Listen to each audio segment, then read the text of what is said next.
사랑하고 축복합니다. 네, 따라서 한번 하겠습니다. 시원하게 하는 사람. 네, 무더운 여름 날씨가 되면 무엇보다도 시원한 것들이 많이 팔리죠. 그리고 사람들도 시원한 곳을 찾고 시원한 것을 좋아합니다. 우리가 인생을 살아가면서 다른 사람을 시원하게 하는 그런 사람이 된다면 오늘 본문의 말씀처럼 아주 무더운 여름 날씨에 얼음과 같은 냉수 그런 사람이 된다는 사실입니다. 오늘 우리가 삶을 살아가면서 우리 성도들이 그렇게 아주 무더운 여름 날씨에 얼음 냉수와 같이 시원하게 하는 그런 사람들이 되었으면 좋겠습니다. 어떤 목사님이 쓴 글에 마귀팔복이라는 글이 있습니다.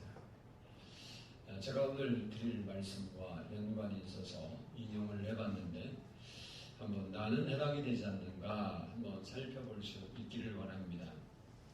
첫 번째 복, 피곤하고 바쁘다는 핑계로 교회에 나가지 아니하는 자는 복이 있나니 그들은 나의 가장 믿을 만한 일꾼이 될 것이며, 두 번째 복, 자기 교회이면서도 나오라고 사정해야만 교회에 겨우 나오는 자는 복이 있나니 그들은 교회에서 말썽꾸러기가 될 것이며, 세 번째 복, 목사의 약점과 부족을 보고 트집 잡기를 즐겨하는 자는 복이 있나니 그들은 말씀을 들어도 은혜를 받지 못할 것이며, 네 번째 복, 남의 말하기를 좋아하는 자는 복이 있나니 그들은 내가 가장 좋아하는 다툼과 분쟁을 일으킬 것이며, 다섯 번째 복, 걸핏하면 비죽거리기를 잘하는 자는 복이 있나니 그들은 작은 일에도 화를 내고 교회 나오기를 곧 그만둘 것이며, 여섯 번째 복, 하나님의 일에 인색하며 봉헌하기를 싫어하는 자는 복이 있나니 그들은 나의 일에 가장 잘 돕는 자일 것이며, 일곱 번째 복, 하나님을 입으로는 사랑한다고 하면서도 이웃을 미워하는 자는 복이 있나니 그들은 나의 영원한 친구가 될 것이며, 마지막 여덟 번째 복, 성경 읽고 기도할 시간이 없는 자는 복이 있나니 그들은 나의 꼬임에 쉽게 넘어가서 마침내 나의 충실한 종이 될 것이며, 이것이 마귀가 우리에게 주는 8가지 복이랍니다. 마귀 팔복에 해당되는 부분이 있지는 않습니까? 만약 그 부분에 나도 해당된다라고 한다면 그 사람은 시원케 하는 사람이 아닙니다. 오늘 본문 말씀을 통해서 드리는 말씀을 여러분이 주의 있게 들으면서 여러분 자신을 돌아보아서 주님과 다른 사람들에게 시원케 하는 사람들이 될 수 있기를 축복합니다. 오늘 본문 13절 마지막 부분을 보면 그 주인의 마음을 시원하게 하느니라 이렇게 말씀하고 있습니다. 아가서 2장 5절을 보면 너희는 건포도로 내 힘을 돋고 사과로 나를 시원케 하라 그랬습니다. 맛이 있는 건포도나 사과처럼 시원케 하는 사람이 되라 라는 말입니다. 고린도전서 16장 18절 이하를 보면 사도 바울을 물질로 도왔던 사람들의 이름을 거명하면서 이런 말을 합니다. 저희가 나와 너희 마음을 시원케 하였으니 그러므로 너희는 이런 자들을 알아주라. 교회에서 알아줘야 할 사람이 누군가 그랬더니 시원케 하는 사람을 알아주라는 거예요. 사회에서 직책이 높고 돈이 많고 인기가 있고 잘 나가고 잘생긴 사람을 교회에서 알아주라 이렇게 말하지 않고 다른 사람 또 주님을 마음을 시원하게 해주는 사람, 청량음료와 같은 사람, 이런 사람을 알아줘야 할 텐데 그 사람이 나이가 들었든지 돈이 없든지 못생겼든지 상관없이 성도들을 편안하게 해주고 위로를 해주고 용기를 주고 격려를 주고 그래서 그 사람을 마음을 시원하게 해주는 그런 사람들이 교회에서 인정받아야 된다라는 것입니다. 말로 물질로 기도로 시원한 청량음료 구실을 하는 사람이 있는가 하면 바닷물을 끓여놓는 것처럼 짜고 맛없는 사람도 있습니다.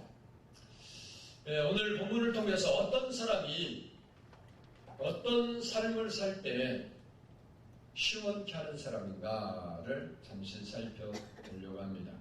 첫 번째는 따라서 합시다. 다투지 않는 사람들이다. 시원하게 하는 사람들은 다투기를 즐겨하지 않는 사람이라는 겁니다. 우리 오늘 본문 8절을 읽어보겠습니다. 8절 시작.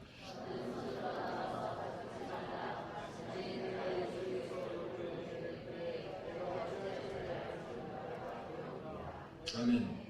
제 성질을 이기지 못해서 다른 사람과 다투는 사람들이 있습니다.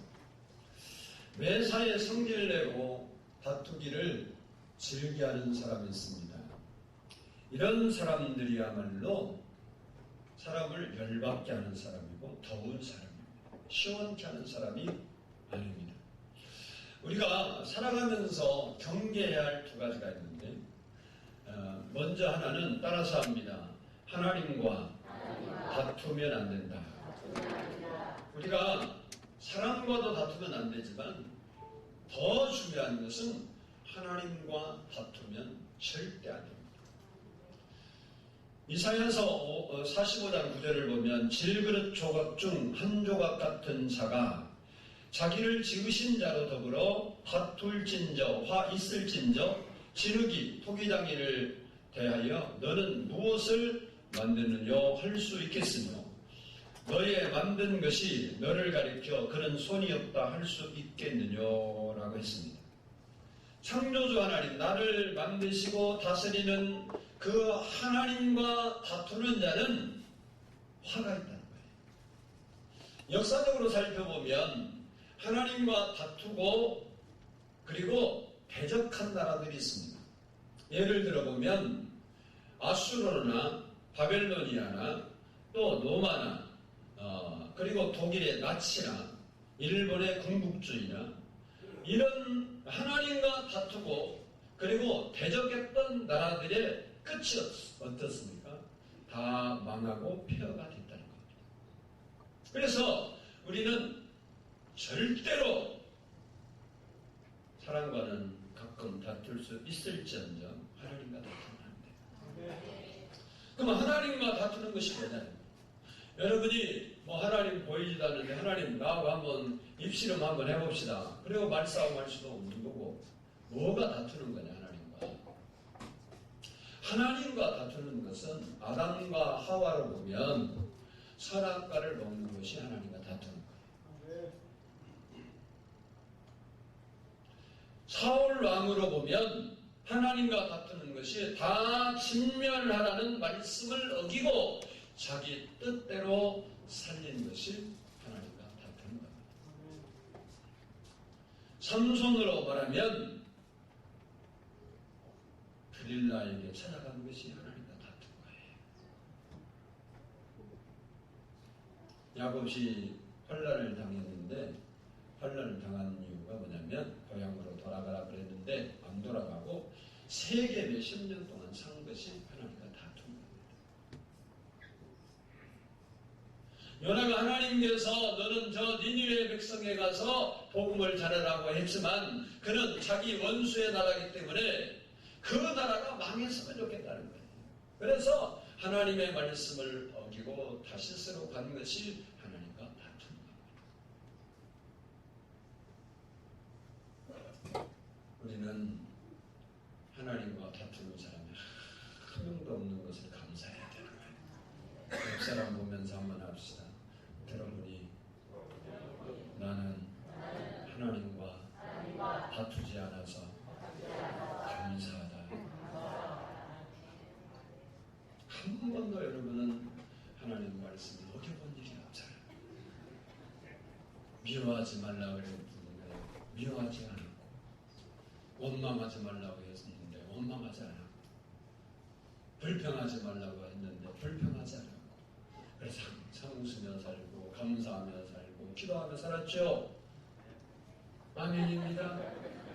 예, 여러분은 하나님과 다툰 적이 없는 사람. 그런데 하나님과 다투면 안 된다는 거예요. 그래서 여러분이 하나님과 다툼을 버릴 수 있기를 바라요. 하나님, 그래도 나도 그거 다 알고 있지만 상황이 상황인지라 환경이 환경인지라 한번 입장 바꿔 생각해 보세요. 그게 자기 입장 바꿔놓고 생각하는 그것이 하나님과 다투는 거예요. 자녀가 있잖아요. 여러분 자녀 키우잖아요. 자녀가 부모가 뭐라고 하니까 따지고 들어요. 아버지 말이 맞는 것 같지만 지금 세대가 어쩌냐고 그래도 따지고 들면 아버지가 생각할 때 어떨까요? 기가 막히는 거죠. 그러니까 여러분의 입장이 있어도 여러분의 입장을 말하면 하나님과 다투는 자가 되는 거예요. 우리는 하나님의 말씀에 순종하며 살아야 다투지 않는 거예요. 따먹지 말라 그럴 때 따먹지 말고, 미워하지 말라 할 때 미워하지 말고, 속 끓이지 말라 할 때 끓이지 말고, 분내지 말라 할 때 분내지 말면 하나님과 안 다투는 거예요. 아멘이요. 두 번째는 사랑과 다투면 안 돼요. 잠언 26장 21절을 보면 숯불 위에 숯을 더하는 것과 타는 불에 나무를 더하는 것 같이 다툼을 좋아하는 자는 시비를 일으키느니라. 그리고 29장 22절을 보면 노하는 자는 다툼을 일으키고 분하여 하는 자는 범죄함이 많으니라. 그러니까 다투기를 좋아하면 곧 뭐와 연관됐냐? 죄와 연관된다. 여러분, 그러니까 부부지간에 집안에서 다툰다 그러면 있잖아요. 결국은 나중에는 죄로 가요. 죄. 처음에는 별거 아닌 거 같고 말다툼을 하다가 나중에는 승리를 하니까 승리를 부리고, 그래서 요즘은 안 되는 거예요. 부엌에 가잖아요. 뭘 부엌 가는지 모르죠? 거기 가면 좋은 무기들이 많잖아요. 그런 세상에 우리가 살고 있어요. 그러니까 다투기를 좋아하면 결국은 우리가 죄에 빠지게 돼요. 그래서 다투지 말아요. 물론 밖에 나가서도 다투지 말아야 하는데, 특별히 사람과 다투지 않을 때는 따라서 합시다. 집안 사람과 다투지 말자. 부부지간에, 자녀와 부부지간에, 또 그런 관계 속에서 다투는 자가 되면 안 돼요. 왜 다툴까요? 내 의견대로 하려고 우리가 다투는 거예요. 주님은 우리와 다툼으로써 우리를 굴복시킨 게 아니에요. 그렇죠. 예수님이 능력으로 우리를 굴복시켜서 하나님을 따르는 게 아니에요. 주님은 자기가 희생하고 자기가 십자가를 지심으로 우리를 굴복시킨 거예요. 그래서 그 사랑 앞에 우리가 무릎을 꿇는 거고, 그 은혜 앞에 우리가 무릎을 꿇는 겁니다. 여러분이 조금만 양보할 수 있는 마음, 희생하는 마음, 이해하는 마음을 여러분 안에 품는다면 다툼을 멈출 수 있다는 거예요. 그래서 우리는 힘으로 이겨서 이기는 자가 아니라 우리가 희생함으로 이기는 자가 될 때 진짜 이기는 자가 될 줄로 믿습니다. 요즘에 정신질환 환자들이 말로 많아진다고 해요. 그래서 10명 중에 한두 명은 정신적으로 비정상이래요. 정신적으로 볼 때. 그런데 그 중에 가장 많은 정신 이상이 뭐냐면, 따라서 하면 기분 장애. 기분에 따라서 행동하는 것을 기분 장애라고 합니다. 이게 내 기분이 승리를 하니까 승리를 부리고 기분 좋으니까 기분 좋게 행동하고 그래서 기분에 따라 이렇다 저렇다 막 하는 것을 기분장애라고 그래요. 인생은 삶이지 기분이 아니에요. 신앙도 생명이지 기분이 아니에요. 교회 생활이나 신앙생활도 기분 따라서 우리가 영향을 미치면 안 되는 거예요. 기분 좋으니까 충성하고 기분 나쁘니까 때리치고 그건 신앙이 아니에요. 우리는 기분 따라 사는 게 아니라 말씀 따라 살고 원리 따라 살고 주님이 주신 계명 따라 살아야 되는 거예요. 그것이 신앙이라는 거예요. 그것이 기분 때문에 싸우고 다투면 안 되는 겁니다. 서로 다투지 않기를 원합니다. 사이좋게 지내야 돼요. 그러려면 이해하고 협력하고 사랑할 때 가능하고 여러분이 싸우는 자, 다투는 자가 되지 말고 오히려 선을 이룰 수 있는 화목을 이룰 수 있는 그러한 삶을 살아갈 수 있기를 주의 이름으로 부탁을 드립니다. 두 번째, 어떤 사람이 시원하게 하는 사람인가? 따라서 합니다. 합당한 말을 하며 사는 사람이다. 우리 9절 말씀을 한번 읽어보겠습니다. 시작.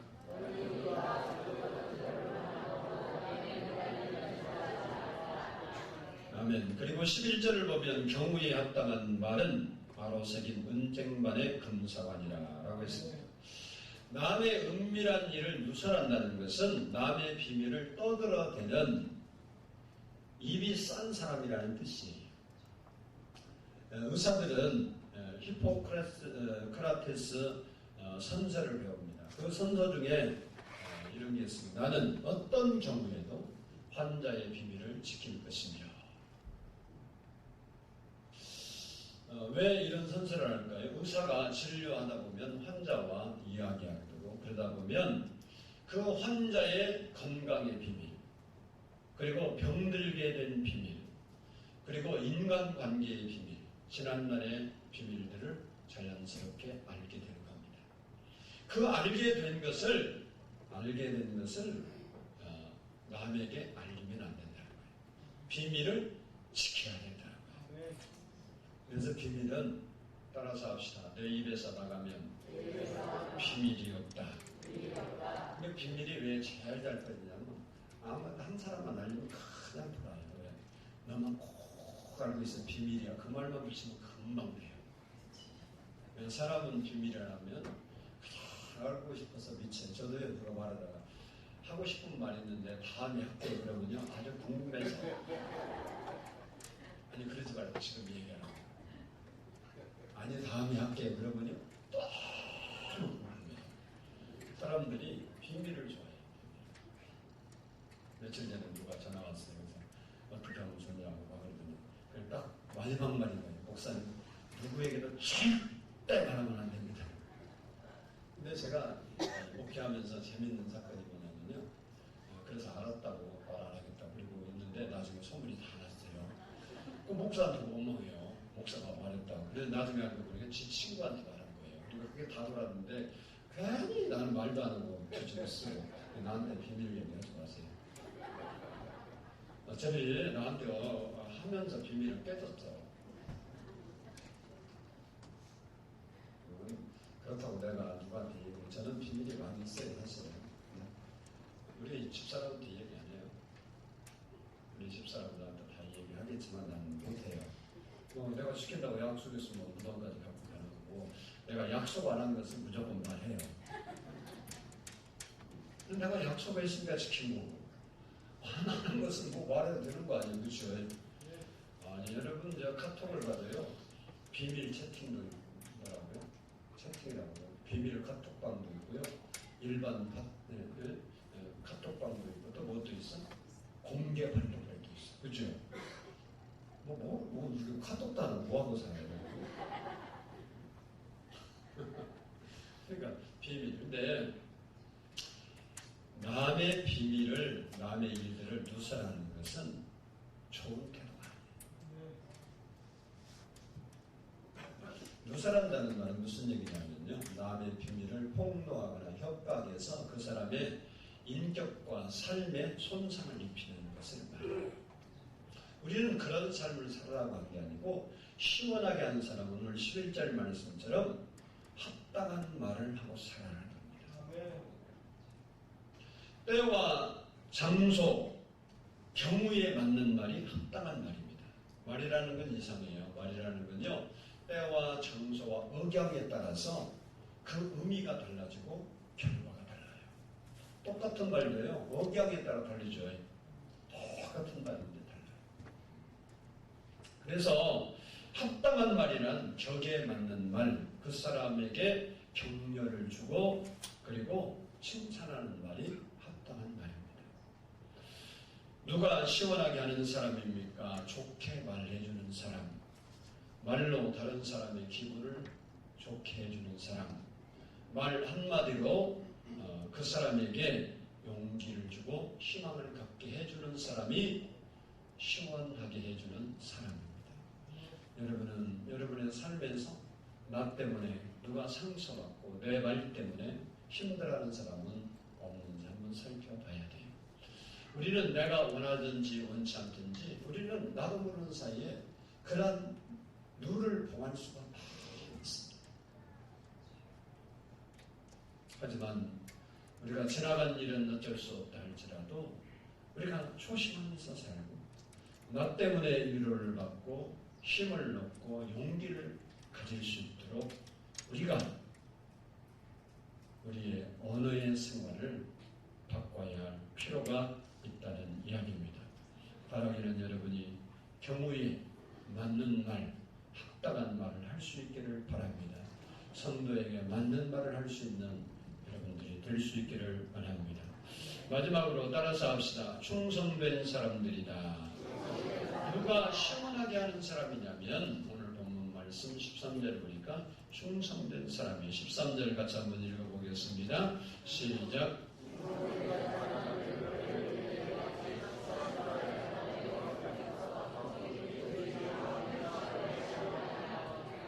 아멘. 이 말의 의미는 주인이 하라고 맡겨진 일을 충성되게 잘하는 사람은 마치 아주 무더운 여름 수수 때에 얼음 냉수와 같은 사람이다라는 의미입니다. 그리고 오늘 본문 12절을 보면 슬기로운 자의 책망은 청종하는 귀의 금고리와 정금 정식이니라 라고 했습니다. 슬기로운 책망이나 그 책망을 순수하게 받아들이는 사람은 보석보다 더 귀한 사람이라는 겁니다. 일을 하다 보면 칭찬도 있고 또 책망도 받을 수 있습니다. 그런데 책망을 받을 때에 그 책망을 겸허하게 받아들이고 맡은 일에 충성하는 사람은 바로 시원케 하는 사람이라는 겁니다. 충성이라는 말은 주님과 나와의 관계예요, 사실은. 그래서 우리가 충성이라는 말을 하나님 앞에 쓸 때도 자기 때문도 아니고 목사 때문도 아니고 주님 때문에 충성하는 겁니다. 다른 말로 말하면 주님의 일이기 때문에 충성하는 거예요. 즉 주님이 나에게 맡겨준 사명이기 때문에 충성을 다하는 것입니다. 그리고 이렇게 충성은 성경 고린도전서 4장 2절 보니까 이렇게 맡겨준 일에 대해서 어떻게 하냐? 맡겨준 자에게 그 사람들이 구할 것이 뭐냐? 충성이니라 그런 겁니다. 맡은 자, 내가 어떤 일을 맡았으면 무엇을 기도해야 하느냐? 충성되게 하옵소서라는 기도를 해야 합니다. 이러한 충성은 결코 헛되지 않다는 겁니다. 세상에서 여러분이 직장을 위해서 충성하라고 가정을 위해 충성하는 건 헛되지 않지요. 하나님을 위한 충성 역시 헛되지 않습니다. 고린도전서 15장 58절을 보면 그러므로 내 사랑하는 형제들아 견실하며 흔들리지 말며 항상 주의 일에 더욱 힘쓰는 자들이 되라. 이는 너희 수고가 주 안에서 헛되지 않는 줄 알미니라. 우리의 수고가 헛되지 않다는 겁니다. 이렇게 충성하는 사람을 주님이 기뻐하십니다. 또 이런 사람이 이웃과 교회와 사회를 시원하게 하는 사람이라고. 우리에게 주어진 직무에 충성을 다하는 것입니다. 여러분이 하나님이 여러분에게 맡겨진 장로는 장로로서, 권사는 권사로서, 안수집사는 안수집사로서, 집사는 집사로서, 교사는 교사로서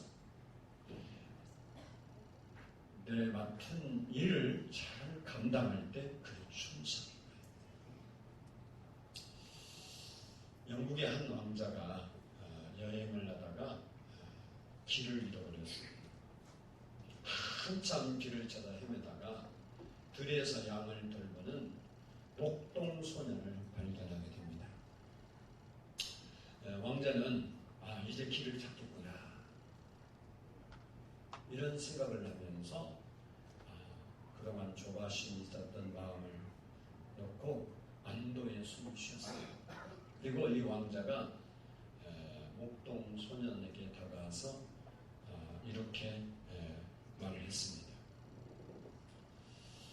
이 소년, 내가 지금 길을 잃었는데 내게 길을 안내해 줄 수 있겠나? 그때 소년이 이렇게 대답했습니다. 죄송하지만 안 됩니다. 나는 이 양들을 돌봐야 합니다. 저의 주인께서 이 양들을 제게 맡겼으므로 내게는 책임이 있습니다. 이 말을 하니까 왕자가, 그래도 자기가 왕자잖아요. 그러니까 좀 놀랍게 여기면서 다시 말했어요. 내가 누군 줄 아는가? 나는 이 나라의 왕자이니스요. 자네는 이렇게 하루 종일 양을 돌보고 얼마나 보수를 받나?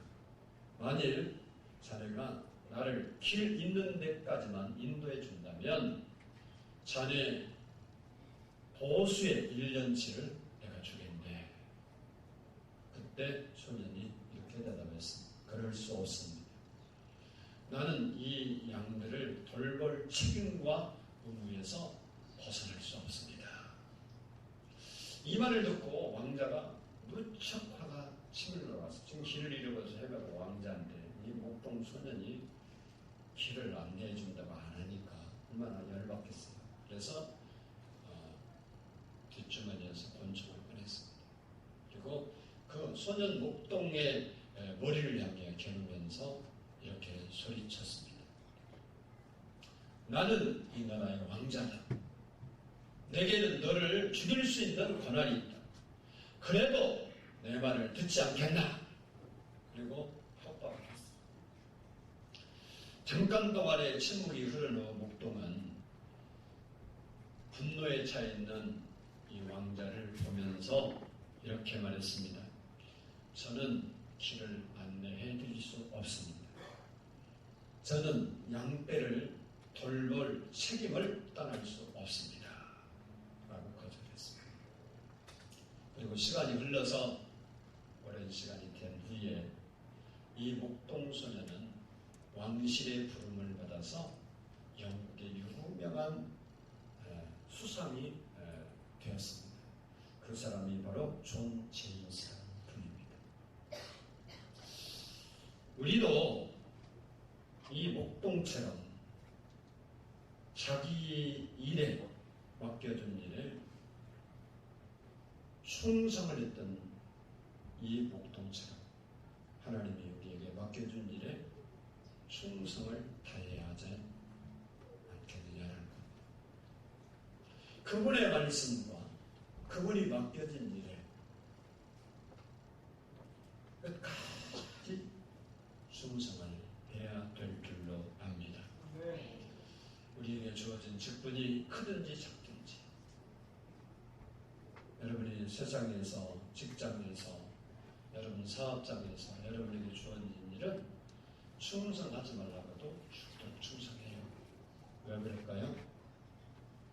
자기 사업장은 돈 안 들어갈까 봐서 그러고 직장에서는 잘릴까 봐서 그러고 아멘 아니죠?